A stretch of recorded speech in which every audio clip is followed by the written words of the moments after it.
After my husband brought home his twin illegitimate sons, I kicked him out.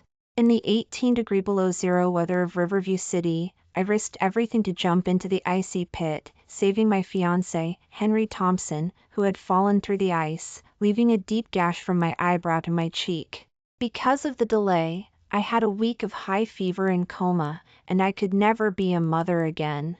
20 years later, the Henry Thompson Steel Factory was transferred to a pair of twins free of charge.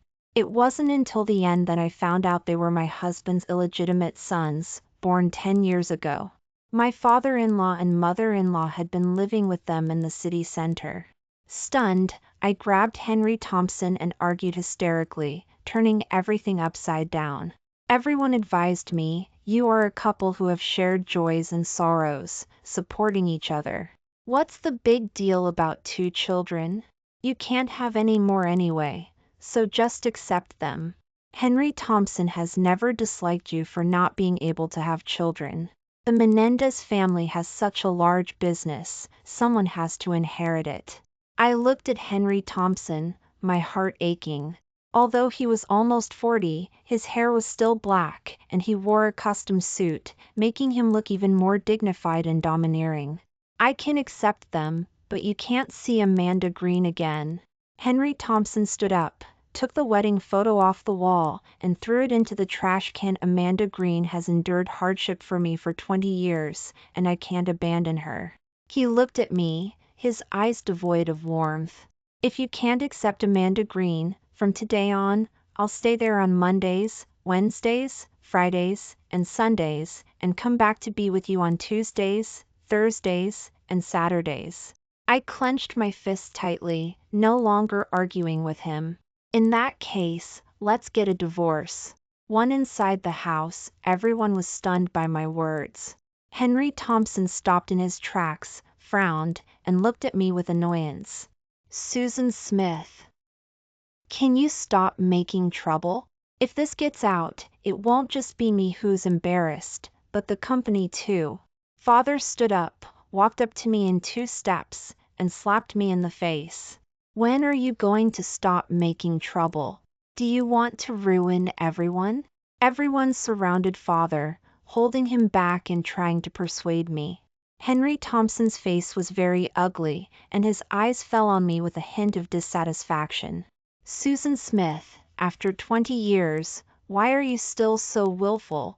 Amanda Green is 10 years younger than you, but she is gentle and virtuous. She knows her place and has never complained, wholeheartedly taking care of me and the children. You are also a company boss, but you are just jealous and want to force Amanda Green away. She has given me children and accompanied me for 20 years. I can't be so cruel and heartless to her." He righteously expressed his true feelings, accusing me of being narrow-minded and petty. My heart was pricked by fine needles, one by one, not very painful, but a boundless discomfort spread throughout my body. I closed my eyes. 20 years ago, Henry Thompson and I were in love. At that time, we planted together, weeded together, went to the farmer's market to sell some herbs, wanting to earn money as soon as possible to give our child a good life. Because I was anemic during my pregnancy, Henry Thompson took a fork and went to Sunny Lake to break the ice and catch fish. I was worried and followed him, seeing the ice break and him falling in. In a panic, I disregarded my 3-month pregnancy and jumped into the icy hole to pull him out. We struggled under the ice several times before finally reaching the shore. Due to excessive stimulation, I had a miscarriage on the spot and could no longer have children, and my face was also cut by a deep gash from the ice, disfiguring me. At that time, Henry Thompson hugged me, crying, "Susan, I'm sorry. I'm the one who hurt you. When we have money, I will take you to a big hose title and make you 100 times more beautiful than you are now." After being discharged from the hospital, we never mentioned the child again. Henry Thompson was afraid of nasty rumors in the village, so he took me to town and rented a small house. There happened to be a steel factory being built next door, and Henry Thompson and I sold sandwiches at the entrance every day to make a living. Once, By chance, I saved the retired factory manager Johnson, who had fainted. He saw that I was diligent and down to earth, so he offered to let me clean the factory, paying me $18 a month. After working for a month, I found that a lot of old wooden pallets and cardboard were thrown away as trash. I went home and discussed it with Henry Thompson, suggesting that we sort out the trash and see if we could sell it to others. Henry Thompson was initially unwilling, thinking who would want those broken things, but he finally agreed after my persuasion. We started going to the county, inquiring everywhere. Finally, we sold the wooden pallets to a small furniture factory. In just 1 year, we earned tens of thousands of dollars. I started contracting the factory's scrap metal, taking the old train to the south, to Washington, D.C., to see if there was a better market. 5 years later, we became the first people in town to get rich, with our own recycling center and lumberyard. The steel processing plant expanded, and we benefited from a large supply of scrap iron. I started traveling around on business, and Henry Thompson was responsible for processing and managing production.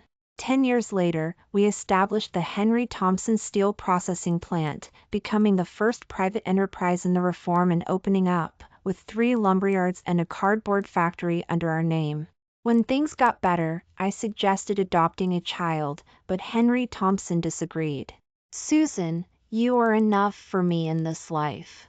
I don't want to adopt someone else's child, there's no connection." With his insistence, we have been living as a couple all these years. No wonder father-in-law and mother-in-law no longer rolled their eyes or indirectly scolded me for being a barren hen. It turned out that the old Menendez family already had heirs, and they were twin boys. I finally understood why Henry Thompson sent them to City Center to retire. They were going to a family reunion, living happily ever after. Henry Thompson often traveled between the 2 cities. It turned out he still cared about another family. I opened my mouth, my voice already hoarse. "Henry Thompson, you can't be cruel and heartless to her. What about me? What have I been all these years?" Seeing my pathetic expression, Henry Thompson showed a hint of guilt and softened his voice.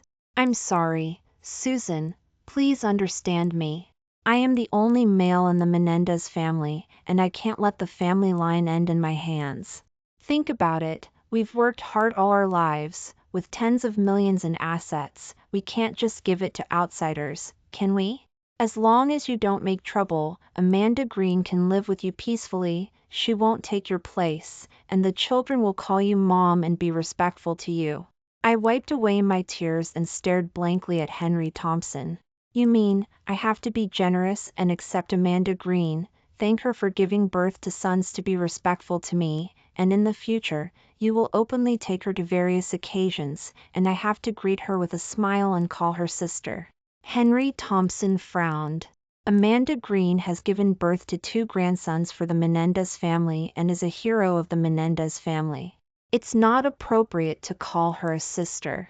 In the future, you will call her Mrs. Menendez, and she will also call you Mrs. Menendez.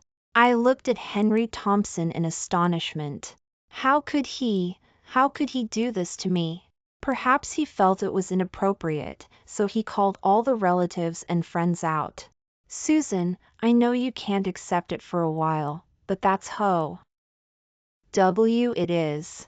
You think about it slowly. In a few days, Mom will be 60 years old, and Amanda Green will bring the children for a family reunion. When you see them, have a good chat with them." I sat up all night, thinking all night. The next day at dawn, I rushed to the company to start sorting out the finances. I don't want this 3-person relationship. Since it was made clear, Henry Thompson stayed there for several days and didn't come back.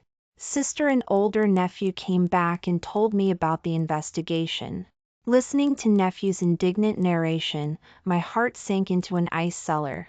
Henry Thompson bought Amanda Green 3 storefronts and a large house. He invested in an amusement park in the name of the children. Amanda Green was in City Center as Mrs. Menendez, appearing with Henry Thompson.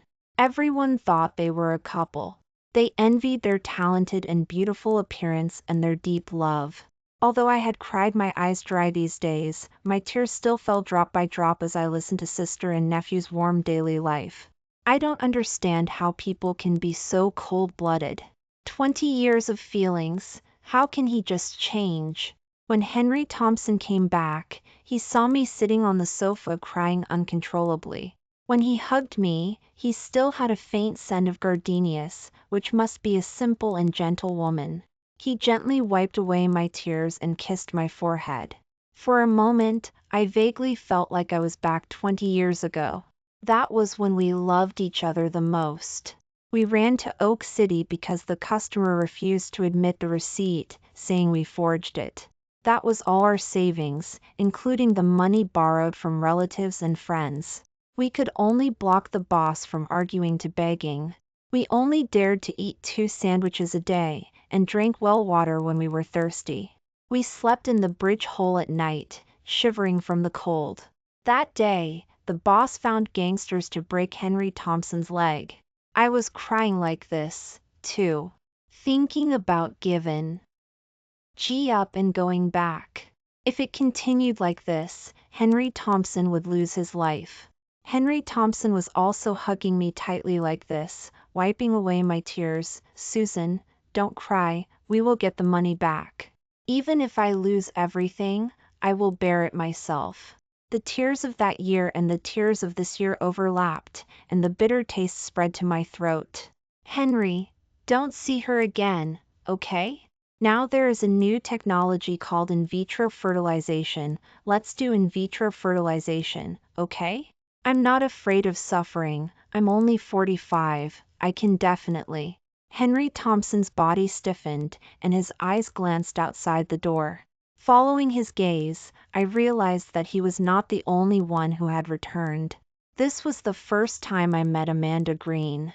Just as I had guessed, she was gentle and elegant, wearing a moon-white dress, with her hair styled up and a pearl hairpin inserted in her ear. The whole person exuded a woman's softness and maternal instinct. And me, after so many years of hard work, my eyes were full of wrinkles, and I always wore a neutral suit. The scar at the brow bone, although much lighter, was still ferocious. It was inferior. Amanda Green's eyes were fixed on Henry Thompson's hand tightly hugging me, and her eyes flashed with hurt. She still walked over gracefully and softly called me sister. Henry said that tomorrow is mother-in-law's 60th birthday party. Let me come over early to help greet the guests. Do you mind? Saying that, she looked at Henry Thompson aggrievedly. Should I not have come today, making sister sad? We are all women. I know my sister is not feeling well. Saying that, her eyes turned red, and she lowered her head. Henry Thompson must love her very much, so he released me without hesitation, stood up, and hugged Amanda Green in his arms. He didn't say anything, just gently patted her back and kissed her forehead. At this moment, I was completely awake and finally gave up. Everything should be resolved. I wiped away my tears and slowly stood up. Since you're here, stay here. You'll have to stay sooner or later. After saying that, I walked upstairs. The twin boys rushed towards Henry Thompson. Dad, this house is so big, are we going to live here from now on? Henry Thompson put his left arm around Amanda Green and his right arm around the boy who spoke, his eyes full of love. This is your home, you can live here if you want. If you don't want to, Dad can buy a bigger one. The Menendez family will be yours in the future. I smiled bitterly. It turned out that I was just making a wedding dress for others. Walking into the room, I took out my cell phone and made a call. Lisa Carter, bring all the information to the party tomorrow. At mother-in-law's birthday party, Amanda Green wore a red dress and stood side by side with Henry Thompson at the door to welcome guests. The sun shone on her well-maintained face, making her look especially charming and young. If the man weren't my husband, I would also exclaim in admiration, a virtuous and good wife. The twin boys were chatting and laughing around their mother-in-law, wearing festive clothes, grand and cute. Mother-in-law's eyes narrowed into slits, and her mouth never closed. When someone came forward to compliment her, mother-in-law introduced them even more openly. These are the twin boys born to my new daughter-in-law. They are very respectful. Relatives and friends looked at me with sympathy, ridicule, regret, and surprise. Father just patted my shoulder and sighed. Who told you not to be competitive? Be sensible. Don't make trouble with Henry, or you will suffer. I looked calmly at Henry Thompson, who was walking through the guests with Amanda Green on his arm. Watching Henry Thompson introduce Amanda Green to all his relatives and friends, and introducing the two children. As the meal was about to begin, Henry Thompson seemed to remember me, and came over with his beautiful wife on his left and his children on his right, smiling. Susan, this is the older one, Jake Thompson, and the slightly chubby one is the younger brother, Ethan Thompson. The two children looked somewhat like Amanda Green, with peach blossom eyes, pointed chins, and small mouths. The older boy looked at me with disgust. You're so ugly, not as pretty as my mom at all. That's right, and there's a scar, it's so ugly. The two children said, acting spoiled to Henry Thompson, Dad, we don't like her, we don't want to call her Mom. We have our mom, why call her Mom? She's so ugly, it's embarrassing to go out with her. Henry Thompson pinched the children's faces lovingly. What did Dad say? If you called Susan Mom, she will give you a big gift card? The two children looked at each other with embarrassment. Amanda Green giggled and straightened Henry Thompson's clothes. Henry, the children are a little shy since they just arrived, so don't force them. Sister is such a generous person that she won't hold it against the children. Besides, the entire Menendez family belongs to Felix and Lucas, so why give them gifts? Don't make the children call her unwillingly. I sneered. They haven't even had a family reunion yet, and they're already thinking of taking it all for themselves. The little boy saw my sarcastic look and suddenly became angry and pushed me. You ugly freak, you're the one who stole Dad, we don't like you, get out of our house. I staggered and sat on the ground, my ankle throbbing with pain. Henry Thompson hurried over to help me up and turned to scold Felix. Amanda Green slapped Felix on the head. What did Mom teach you? You have to be polite and respectful to Susan, Mom. If you don't listen, Dad won't want you. Felix burst into tears. I won't dare again. I want Dad. I won't make him angry again. Henry Thompson's face flashed with guilt, and he hurriedly released me and hugged Felix in his arms. Okay, it's all Dad's fault. Don't cry. Dad will always love Felix. Felix hugged Henry Thompson's neck with tears in his eyes, sobbing, Dad, don't leave me and Mom. Henry Thompson put his arms around Amanda Green and the children and hurriedly assured them, no, Dad won't leave you, Dad promises to be with you forever. Mother-in-law walked over, seeing Felix with tears in his eyes, her face darkened. Who made my eldest grandson angry again? I won't spare him. Felix's eyes turned to me. Mother-in-law immediately said unhappily, Susan, why did you make the child cry? You've never been a mother, so you don't have any maternal instinct. In the future, you will follow Amanda Green and learn how to be someone's daughter-in-law and how to be a good mother. I looked at my mother-in-law in astonishment. Although I have been busy outside all these years, I have never treated her badly. Every time I go to a place, I bring her special products and delicacies, and I take her to buy jewelry boxes and jewelry as long as it's a holiday. I still remember when I first married into the Menendez family, there were only 2 shacks, and she took my hand and said gratefully, Susan, my family has wronged you, we can't afford anything, don't worry, I will treat you like my own daughter in the future. You eat first if there's anything to eat, and I'll give you the first piece of cloth to wear. All these years, I have treated her like my own mother, and I have never treated her badly, even when it was difficult. It turned out that everything was just my wishful thinking. In her heart, the gentle and obedient Amanda Green was the daughter-in-law she was satisfied with, while I was crude and unbearable and needed to learn from a wild woman. Seeing that my face was not good, Henry Thompson hurried to take mother-in-law's arm and walked towards the living room. Mom, today is the big day for your eldest grandson's family reunion. You sit down quickly, your precious grandsons are waiting to pay respects to you. Amanda Green also took her mother-in-law's arm with great awe. Mom, Felix and Lucas have also prepared gifts for you. The two children spent half a month making them by hand, saying they wish Grandma a long life. When mother-in-law heard this, she immediately became happy. Good, good, my eldest grandsons are still respectful. The offspring of my old Menendez family are good, smart, and respectful. Unlike some people who always have a drooping face, it's unlucky to look at. The three of them walked inside, talking and laughing. The moment they stepped over the threshold, Amanda Green turned back to look at me, and the contempt in her eyes was no longer hidden. I smiled bitterly. I deserved to be laughed at, working like a horse for 20 years, all for the benefit of others. Entering the main house hall, father-in-law and mother-in-law sat in the main seats with smiling eyes, and Amanda Green and Henry Thompson stood on either side of father-in-law and mother-in-law. The MC began to speak. He narrated the hardships and unwavering love between Henry Thompson and Amanda Green. Finally, he announced their crystallization of love, Felix and Lucas, with emotion. The two children knelt obediently on the red cushion, shouting in unison to wish Grandpa and Grandma all the best and a long life. Father-in-law and mother-in-law said good, good, repeatedly. They called the clan elders, opened the thick family tree, and under the witness of the 4 clan elders, added the eldest son, Jake Thompson, and the second son, Ethan Thompson, under Henry Thompson's name with a stroke of a pen.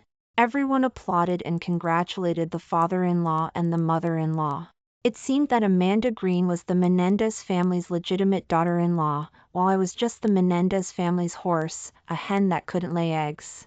Mother-in-law took out a pair of good luck charms and put them around the children's necks. Good grandsons, you will live a long life in the future and bring glory to my Menendez family. Father-in-law took out 2 property certificates and put them in the hands of the 2 children. Good grandsons, this is what Grandpa saved money to buy for you, not your dad's. The 2 children took the things and looked at each other. Grandpa, what about Mom's? We have gifts. Doesn't Mom have any? Father-in-law and mother-in-law smiled and tapped the children's noses dotingly. I said that the children of our old Menendez family are respectful. Look how anxious they are. Yes, there are. Mother-in-law said, taking out a worn jewelry box and handing it to Amanda Green. This is an imperial green bracelet passed down from the clan. You are a hero of my old Menendez family. Today, Mom will give you the Menendez family and the bracelet.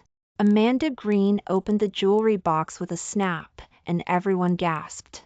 The green light lingered. It was indeed a rare imperial green jadeite. According to the current jewelry market, it is worth at least hundreds of thousands of dollars.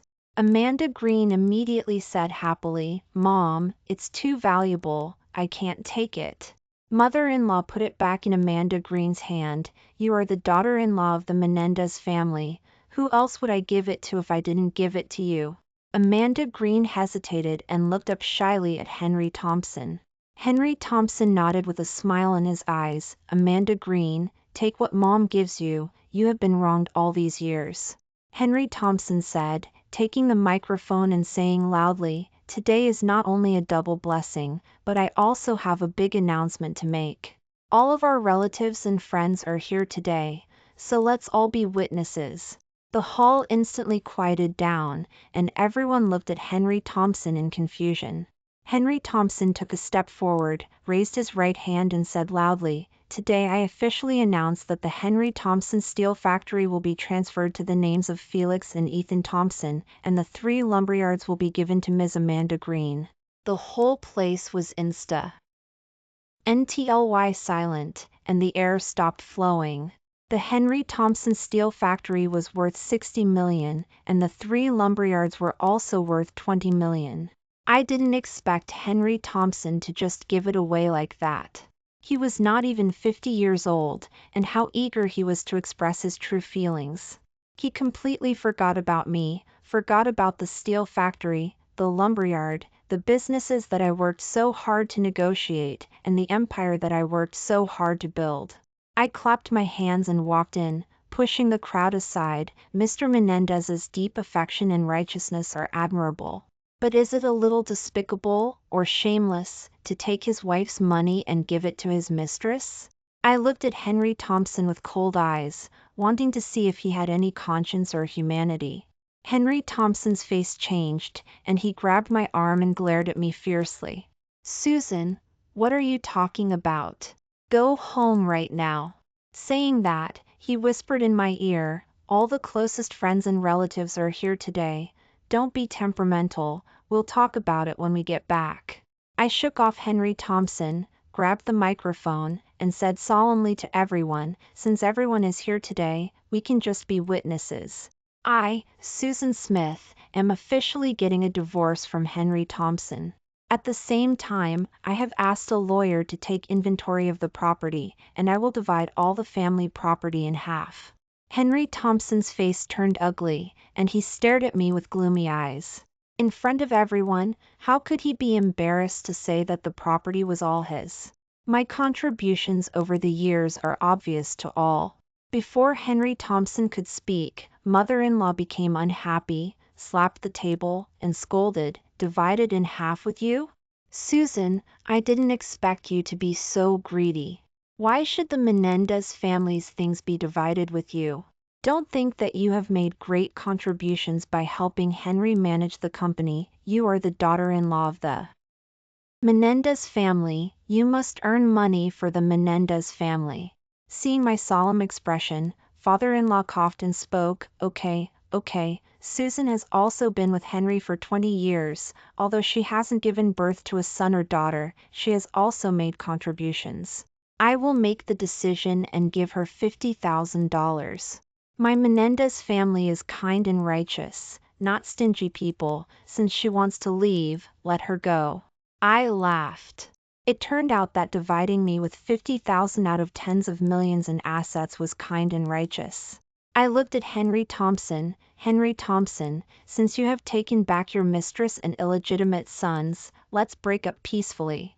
The family property that I, Susan Smith, have worked hard for will not support wild women, let alone raise illegitimate children."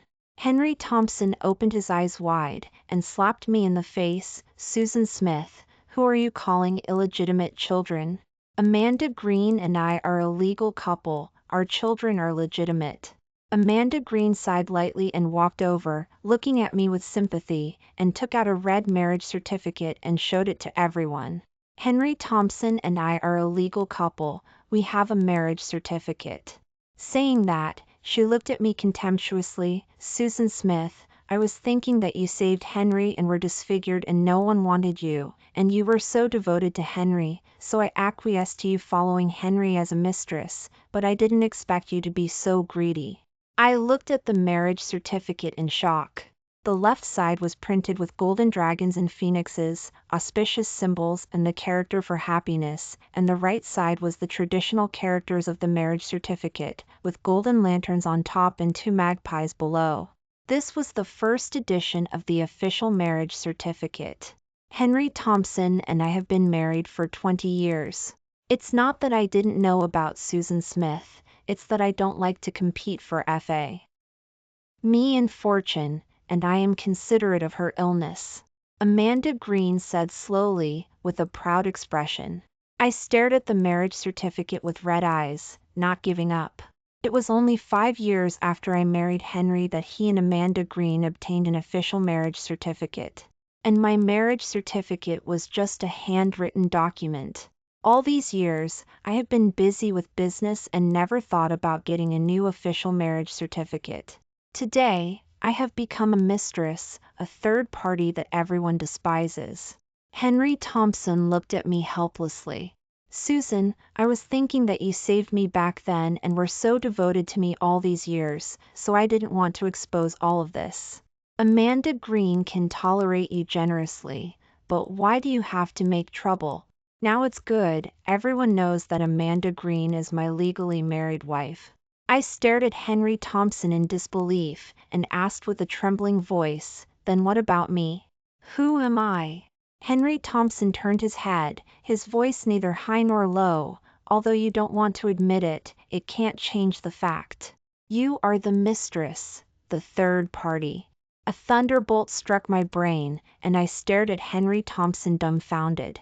A wave of dizziness hit me, and my body swayed. Lisa Carter walked over and supported me. "Ms. Wu, do you want to see the information I prepared?"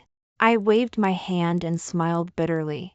The steel processing plant has always been in Henry Thompson's name. If we are not a couple, then I am just a worker who voluntarily works without pay. There is no way to split the property equally. Seeing that my face was pale and I was about to fall, Henry Thompson came over to support me. "Susan, as long as you don't make trouble anymore, you will still be a member of my Menendez family in the future, and you can continue to help manage the company. When you get old, my Menendez family will take care of you." Amanda Green has a peaceful personality and doesn't like to compete for money and profit. In the future, you should learn from her more. Don't be so concerned about fame and fortune, and be more obedient and sensible as a woman. I looked at Henry Thompson with red eyes and slapped him with all my strength. "Beast, aren't you afraid of being struck by lightning?" Henry Thompson was immediately angry and raised his hand to hit me. Amanda Green hurriedly grabbed his arm. "Henry, since sister is so angry, let's not force her, let her go." Saying that, she waved her hand, and someone brought out a stack of RMB. "Sister, this is $50,000. It's enough for you to live on for a few years if you are frugal." Everyone was talking about it. The Menendez family's daughter-in-law is not bad, she's generous. She even gives money to the mistress.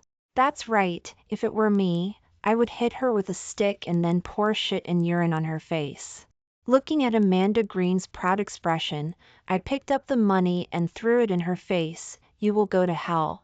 Saying that, I supported Lisa Carter and staggered out of the Menendez family home.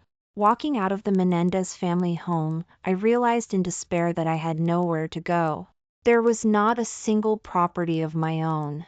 My family only knew how to yell and blame me, forcing me to go back and apologize. If I had to apologize to a mistress, to a beast, I would rather die. I sat on the bridge all night, staring at the river, thinking all night. Finally, I understood everything. In the 5th year of our marriage, when we had just become wealthy, Henry Thompson had already changed his heart. He fell in love with the beautiful and gentle Amanda Green, but he couldn't bear to give up a good moneymaker like me. So, how much of the sweet talk and care over the years was just exploitation? Only he knows. Waking to the first ray of sunshine in the spring, I took a deep breath, washed my face with river water, and strode towards the retired factory manager Johnson's home. The retired factory manager Johnson could save me once, and he could save me a second time. I am a grateful person. Although the retired factory manager Johnson had been retired for several years, I still treated him as a leader and a family member. I visited them during Christmas and helped with everything at their home. I occasionally helped with cleaning and took them for physicals and trips. Last time, when Aunt Mary was hospitalized and the retired factory manager Johnson was unable to take care of her, I insisted on postponing my business trip and staying with her for a week. Henry Thompson angrily pointed at me. "Do you know how much you lose by delaying a week? We've already spent what we needed to spend." He's a retired, washed-up old man. Why are you still serving him like he's some kind of ancestor? I rebuked Henry Thompson with a cold face. "Henry Thompson, how much effort did the retired factory manager Johnson put in to establish the steel factory? When we couldn't get the payment for the goods, who personally took the old train to negotiate with the local departments?" One shouldn't only look at the present, but also have a conscience. When I knocked on the retired factory manager Johnson's door, the retired factory manager Johnson and Aunt Mary were stunned. "Susan, what's wrong?" Why are your eyes so swollen? Suddenly, all my grievances rushed to my heart. I hugged Aunt Mary and began to sob softly, and Aunt Mary patted my back to comfort me. The retired factory manager, Johnson, jumped up and down. Tell me, did that bastard Henry Thompson bully you? I won't spare him today. My tears could no longer be controlled, and I burst into loud sobs. Amidst my sobs, I choked out everything. The retired factory manager, Johnson, was immediately so angry that his face turned green. He picked up a stick at the door and was about to go find Henry Thompson. I quickly grabbed him. Uncle Lee, it's useless. They are already shameless. Aunt Mary also hurriedly grabbed Uncle Lee in purse. Weighted him, don't be impulsive. Susan is so smart, she will find a way. Let's sit down and discuss it properly. We must not spare this bastard. Uncle Lee sat on the sofa angrily, pointed at me, and said, Susan, tell me what you want to do. Your aunt and I will support you. That bastard, daring to bully my goddaughter. Over the years, Uncle Lee and Aunt Mary had long been like family to me. We hadn't formally become relatives because we were worried about the impact. In private, Uncle Lee had always treated me like his daughter, and I treated them like my own elder. I thought about it and told them my plans. Uncle Lee pondered for a moment. Good, you are worthy of being someone I have faith in. You have guts and courage. Then, Uncle Lee and I discussed a detailed plan. Uncle Lee and I visited the 4 major steel giants. Based on my character and reputation, and with Uncle Lee as the guarantor, the 4 giants invested in re-establishing the new Wu steel factory. The 5 of us each owned 20% of the shares, and I was fully responsible for managing them. What they valued was not only me, but also my network of contacts and market resources in other regions. The fact that Henry Thompson Steel Factory could be a leader here was also related to sales in other regions. This time, they all understood that my departure from Henry Thompson Steel Factory was an opportunity for them, a chance to divide Henry Thompson's wealth. Who wouldn't want a piece of the pie? The new Wu Steel Factory was completed and officially put into operation in a month. During this period, I visited my old customers one by one, telling them that I had left Henry Thompson and established the new Wu Steel Factory, hoping they could cooperate with my new factory. These people had been my old customers for over a decade, and they trusted me, not Henry Thompson's steel factory. With the addition of the 4 major steel giants and the retired factory manager Johnson's persuasion, I brought back 80% of my original customers within a month. I quickly went to Shanghai to poach some technicians with high salaries and hired a professional manager. Having been out there for so many years, I had long realized that management with culture and strategy yields twice the results with half the effort. I had once suggested hiring a professional manager and taking the path of scientific management, but Henry Thompson scolded me, saying that I was not down to earth and was learning fancy tricks and wasting money. Looking back now, he was afraid that I would find out about certain things, so he tightly controlled the steel factory. The new Wu Steel Factory began to receive, process, and sell goods in full swing. Every day, the line of trucks delivering goods stretched for half a mile. There were tricycles, small trucks, and large trucks. The trucks waiting to be loaded and sent to other regions also formed a long line. I had to hire an old man to direct the vehicles to enter and exit in order. Uncle Lee wanted to direct them himself, but I felt sorry for him being old, so I let him wander around the company to keep an eye out and eliminate safety hazards. Uncle Lee carried a teacup every day, inspected the workshop, and occasionally gave guidance. When he wasn't doing that, he would call old friends in the office to chat. As a result, there were even more customers, and I was so busy every day that my legs cramped. In 2 months, the turnover reached tens of millions, far exceeding Henry Thompson's turnover. The 4 giants looked at the numbers and couldn't stop smiling. Susan, I didn't misjudge you. You are indeed a natural businessman. Director Wu, the country is now vigorously supporting private enterprises. You can go ahead and do it. If you need money, just say the word. The four of us will invest fully. David Miller, one of the four giants, began to secretly ask me out for dinner and movies. He would come to the steel factory to wander around and visit my office. Showing concern. He insisted on taking me to Washington, D.C., for plastic surgery. Susan, you are very beautiful. You have the capable temperament of a strong woman. Listen to me, if you remove this scar, you will be the most beautiful woman. I understood what David Miller meant. His wife had passed away 3 years ago, and he wanted to pursue me and was trying to please me. Thinking that I would indeed have to meet some major clients in the future and that image was also important, I nodded in agreement. After arranging things at the steel factory, with the retired factory manager Johnson holding down the fort at home, I went to Washington, D.C. with David Miller with peace of mind. The plastic surgery expert examined my wound and said with regret, if you had come 10 years ago, the effect might have been better. Now there is already hyperplasia, and it cannot be completely restored to its original state. I would be happy if it could be restored by half. After all, I hadn't cared about it for so many years. The plastic surgery expert added a lifting procedure based on my condition. The surgery didn't take much effort. Consultation in the morning, surgery in the afternoon, and I was lying in bed wrapped in gauze at night.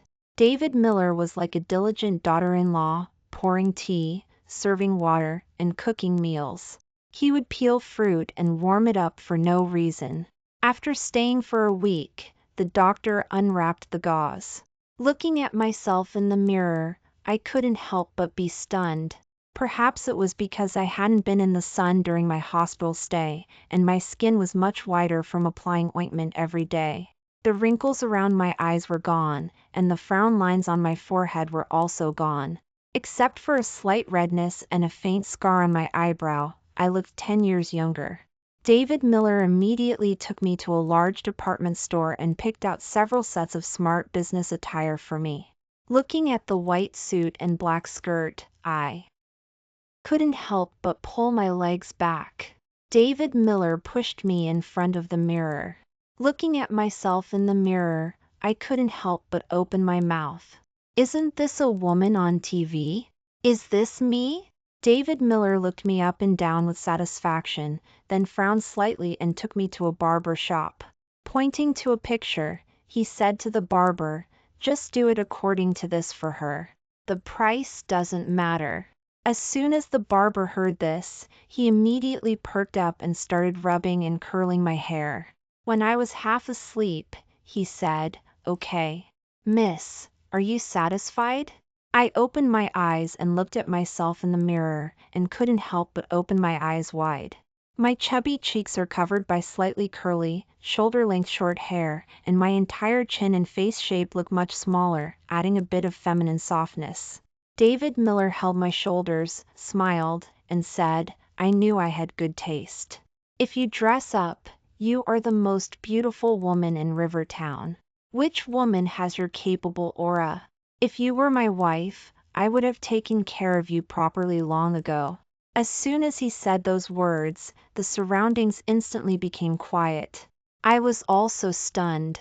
After a moment, David Miller coughed to break the awkwardness. "Oh dear, hurry up, or the old train will leave. I've already called. Everyone is waiting to welcome you tonight." I hurriedly tore off the towel around my neck and let David Miller pull me towards the station. Along the way, looking at the passing scenery and listening to David Miller's endless words, I felt like I was reborn. Never before had such boundless confidence surged from the bottom of my heart. In the past, I was ashamed of my appearance and embarrassed that I couldn't have children, so I worked hard to make money and tried my best to be good to Henry Thompson, just wanting to make up for my shortcomings.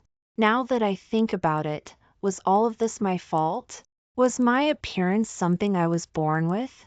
Who caused me to be unable to be a mother? Confused, I got off the old train, and a car from the factory was already waiting at the exit. By the time I got to the steel factory, it was still light. I couldn't help but sigh at how rapidly transportation had changed. In the past, when I went on a business trip, my legs would swell from standing, and I could only eat the sandwiches I brought. When I stepped out of the car in high heels, showing off my long legs, the crowd instantly fell silent. All eyes were on me. The finance director was the first to come back to her senses and came up to hug me. "Oh, my dear, you've become a big star. I almost didn't recognize you." Everyone applauded in unison. Several clerks in the company started touching me. "Sister, this material feels so smooth. Is it acrylic? Sister, your waist is so thin and beautiful." Some people started touching my waist, and some people started stroking my belt. I couldn't help but smile wryly, letting them play with me like a doll.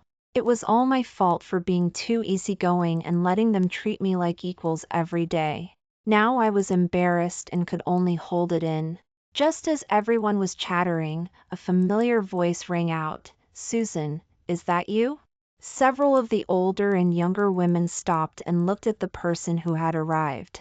It was Henry Thompson. I saw him staring at me with wide eyes, in disbelief. "Susan, what happened to you?"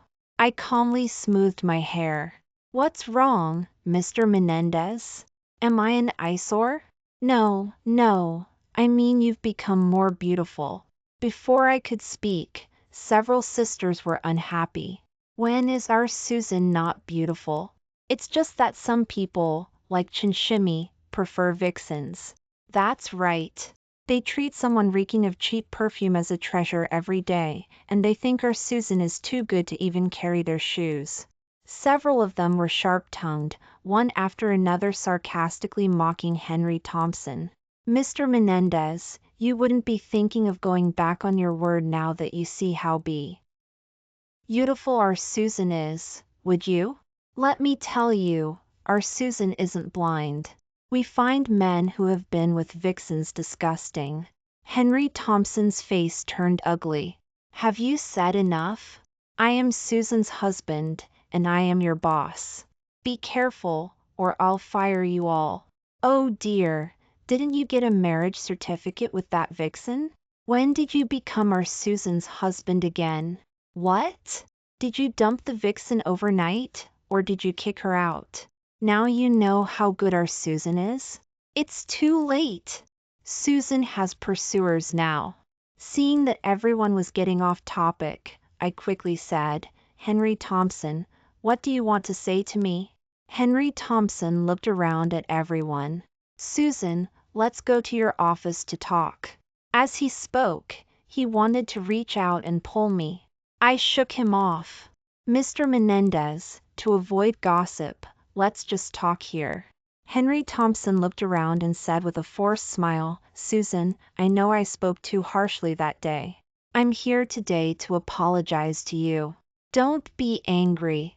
Come home with me." I sneered. "Home? You're home with the mistress?" "Henry Thompson, tell me, where is my home?" My husband of 20 years got a marriage certificate with someone else, and their child is already 10 years old. The house is his, and the factory is his. Tell me, what do I have?" As I spoke, my eyes couldn't help but turn red. Henry Thompson stubbornly stepped forward and wanted to pull me. "Susan, why bother about these material things when you're all alone? It's enough that I have you in my heart. Have I ever skimped on your food and drink over the years? You're free to spend money, and everywhere you go, people respect you as Mrs. Menendez. Isn't that all because of me?" Just as Henry Thompson's hand touched my shoulder, David Miller threw down what he was holding, rushed over, and pushed Henry Thompson away with a palm. "Take your dirty hands off her. Don't touch Susan." Henry Thompson staggered and steadied himself. "Boss Thatcher, what are you doing? What business is it F yours if I touch my wife?" David Miller sneered. "Your wife? Isn't your wife that delicate, Amanda Green? What's wrong? Mr. Menendez, are you trying to have your cake and eat it too, treating our director Wu like a fool? As he spoke, he put his arm around my shoulders. Henry Thompson, I'm officially informing you today that Susan and I are dating now. Please show some respect in the future, or don't blame me for being rude.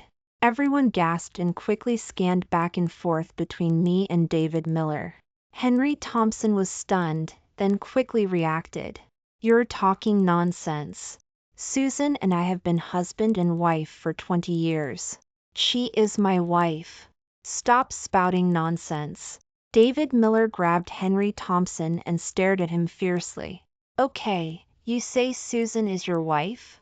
Then divorce the one at home, kick them out immediately, and I'll admit that Susan is your woman.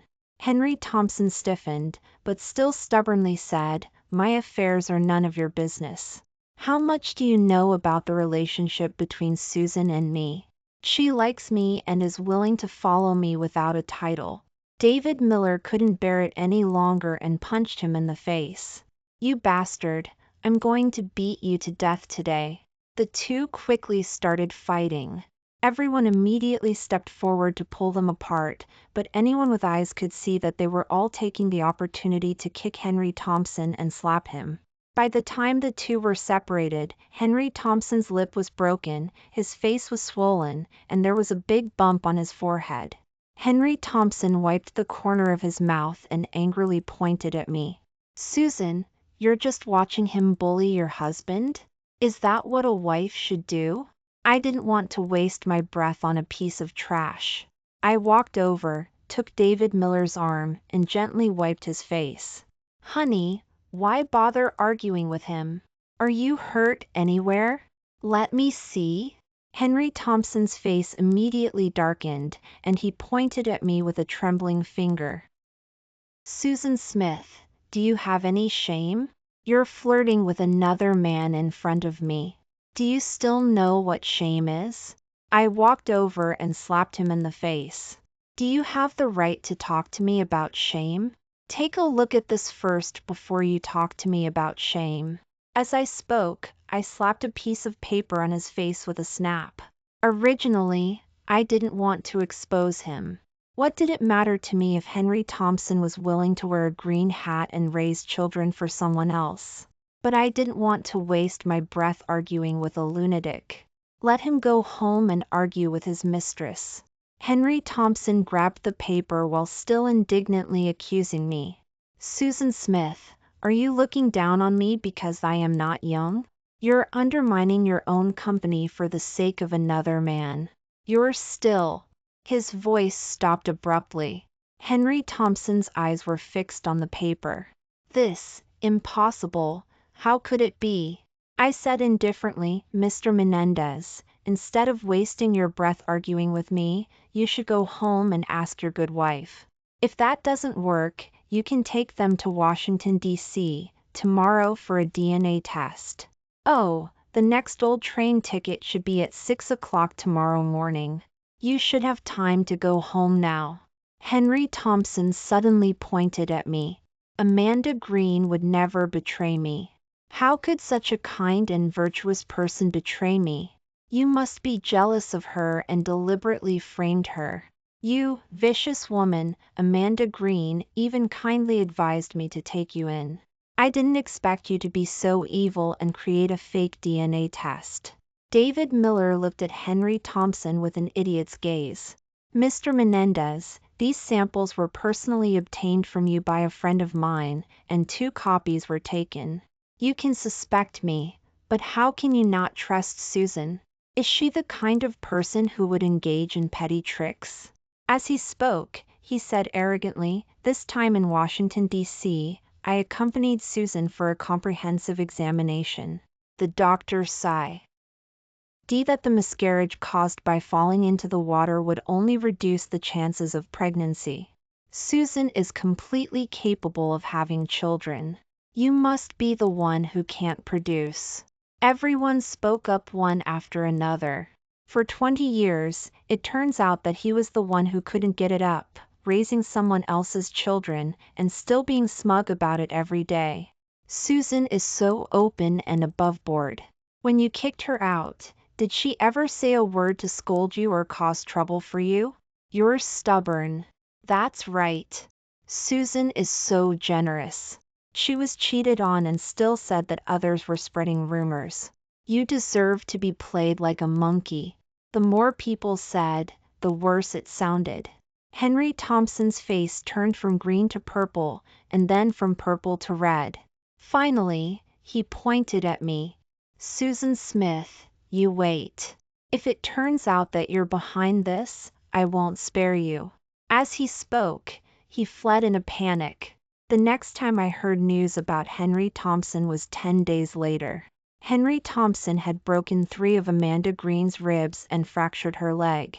Amanda Green sued Henry Thompson at the Public Security Bureau and demanded a divorce from him, claiming half of the family property. Her reason was that she was Henry Thompson's legal wife. Henry Thompson jumped up and down, calling her a bitch, saying that she had slept with other men and had the nerve to ask for family property after giving birth to 2 bastards. Amanda Green just said calmly, "You can sleep with other women. You raised Susan Smith for 20 years. Did I say anything about it?" Henry Thompson was stunned. He couldn't refute the fact that I was his original wife and that he had fallen into his trap. In this situation, both parties had betrayed the marriage, and the court granted the divorce. Moreover, according to the newly promulgated marriage law, Amanda Green was indeed entitled to half of the family property. Henry Thompson sent a message to me, asking me to testify that we were the original husband and wife and that Amanda Green was the mistress, a third party. I didn't go because I had more important things to do. Taking advantage of the situation. During Henry Thompson's detention, I had people spread rumors everywhere that the Henry Thompson Company was going to go bankrupt and report the steel factory for tax problems. The steel factory stopped production for rectification and inventory, and the workers immediately panicked. During this period, I decisively started recruiting workers. In less than 2 days, more than half of the Henry Thompson steel factory workers had run away. They all came to join me. To show their loyalty, everyone cursed Henry Thompson as inhuman, a beast, and an infertile mule. In the end, all kinds of ugly words were flying everywhere in the streets and alleys. My ears were calloused from hearing them. The once booming Henry Thompson steel factory completely collapsed in less than 3 months. That self-righteous, arrogant Mr. Menendez became a cockroach. This is probably what it means to suffer the consequences of one's actions. By the time Henry Thompson and Amanda Green finished their divorce proceedings, the steel factory was left with only empty factory buildings and some machines. They still owed a lot of money to other companies. And the people who owed him refused to pay, citing his suspension of production and failure to fulfill subsequent contracts, telling him to sue them if he had the guts. In the end, to avoid going to jail, Henry Thompson had to reluctantly sell the machines to pay off the debts. After everything was liquidated, the two were left with 3 houses and a few $1,000s. Amanda Green completely revealed her true colors and began to move things out of the villa overnight. She even removed the lights on the walls. The only thing she couldn't move was the toilet in the bathroom. When Henry Thompson returned home, he saw an empty room. The floor was still there, the walls were still here, and the bathroom could still be used to relieve oneself. In anger, Henry Thompson broke into Amanda Green's house with a stick. With one blow, Amanda Green slowly fell to the ground, blood gushing from her head. She fluttered her eyes and looked at Henry Thompson. Henry Thompson saw Amanda Green rolling her eyes, immediately came to his senses, threw the stick away, and ran away in a panic. Henry Thompson came to me and stopped me at Maple Street Lane. He grabbed my arm in a panic and knelt on the ground with a thud. "Susan, I was wrong. Please save me." Looking at Henry Thompson's dark and thin appearance, I chuckled. "How do you want me to save you? I killed Amanda Green." I don't want to go to jail, Susan. Please save me. I was stunned. I didn't expect Henry Thompson to be so ruthless. I thought he just wanted to borrow money or take the steel factory, but it turned out to be murder. Susan, please find someone to take the blame for me. Just say that he broke into the house and accidentally killed her. You have so many workers. Give them money, or even $1 million. They will be willing. I narrowed my eyes and looked at Henry Thompson coldly, pushing him away. This is murder.